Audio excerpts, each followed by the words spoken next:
মরিচ গুঁড়া, হলুদ গুঁড়া, আদা রসুন সব কিছু, ধনিয়ার গুঁড়া,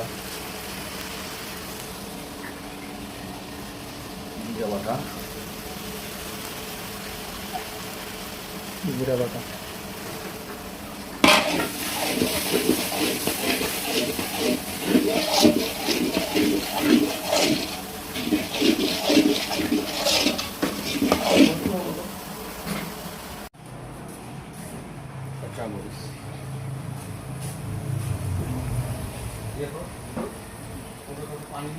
এগুলো হচ্ছে মূলত খাসির মাথা, এগুলো দিয়ে ডাল রান্না করা বা বুটের ডাল।